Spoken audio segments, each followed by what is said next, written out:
ඉතින් අද ඔයාලා දැක්කේ සොර චිත්‍රපටි මීඩියා ප්‍රීමියර් එක කියන්නේ මාධ්‍ය දර්ශනය.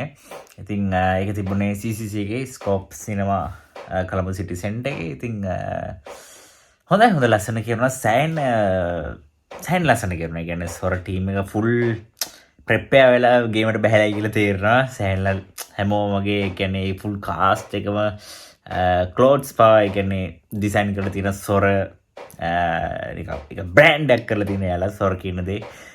ඒක දැක්කම හරිම සතුටක් ආවා. අපි හැම සම්බත් අය වුණත් මාත් කතා කරේත් ඒක ගැන. හරි ටීම් එෆර්ට් එකක් සෑහෙන හොඳ තිබ්බා. ඒක ගැන ස්පෙෂලිම කතා කරන හරි එන පවුලක් කියලා තේරුණා. ඒ මුළු කට්ටියම යන්නේ එක පවුලක් එක ෆයිට් එකක් එක ෆයිට් එක කියන්නේ ඒ කියන්නේ යාලා මහන්සියලා කරපු නිර්මාණය ජනතාව අපිට ෆෑන්ස්ලට හැමෝටම ඒක පෙන්වන්න යාලා කරන හොඳ ප්ලෑන් එකක් ඇතුව හොඳ ගේමක් ගහන්න ඇවිල්ලයි කියලා හොඳට ඒක පේනවා යාලගේ. අද අපි යාලා ඇවිල්ලා හිටපු විදියට යාලා හැසිරිච්ච විදිය යාලා එන්ජොයි කරපු විදිය ඒක සැහෙන්න හොඳට දැක්කා. මම ඒගොල්ලන්ගේ අර හැඟීම් දැක්කම හරි සතුටුයි. අර ඒ වගේ එකමුතුන් ඉන්න දැක්කම ඉතින් මරු ෆීලිං එක. ඉතින් මාත් දැක්ෂණ හොඳට සිද්ධ වුණා. ඉතින් ඉවෙන්ට් එක ඔයාලා දකින්න නැති කොයි වගේ සිද්ධ වුණේ කියලා මම බ්‍රීෆ්ලි වලට පෙන්නනවා. ඒකත් මම ඉතින් කරන්නේ. මේකට ඉතින් කොහොම හරි මේ චිත්‍රපටිය දෙසැම්බර් 1 වෙනිදා රිලීස් වෙනවා. ඒක අනිවාර්යයි. ඒ වගේම ෆිල්ම් එකට රියැක්ෂන් දෙන්න බෑනේ. දැන් මේ නිසා ෆිල්ම් එක කියන්නේ හොඳ සුපිරි රියැක්ෂන් එකක් දෙන්න පුළුවන්. සුපිරිම එකක්. ඒ කියන්නේ කියන්න දේවල් ගොඩාක් තියෙනවා. මරු දේවල් ටිකක් තියෙනවා කියන්න.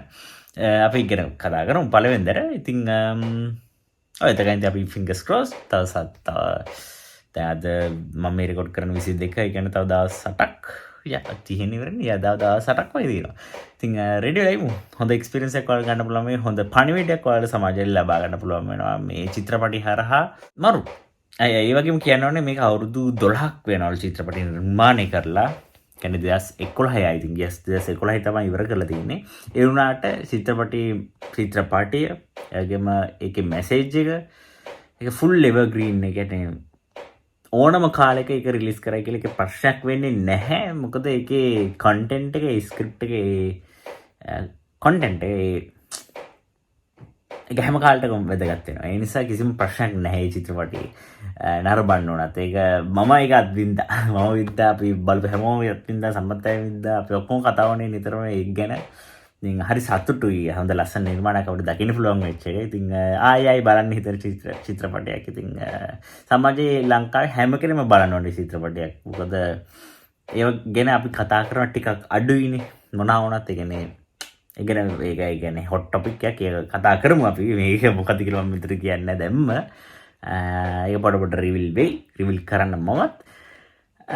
හරි අපි ඊළඟ වීඩියෝ එක හමුවෙමු. මෙතන වැඩි කතා කරන්න ඕනේ. ඒ චැනල් එක සබ්ස්ක්‍රයිබ් ලයික් කරන්න ෂෙයා කරන්න සබ්ස්ක්‍රයිබ් කරන්න channel එක. ඉතින් අපි ඊළඟ vlog එක හමුවෙමු. ඉතින් ඕකේ පළවෙනිදා සොර එනයි. ඉතින් next time අපි කරා. bye.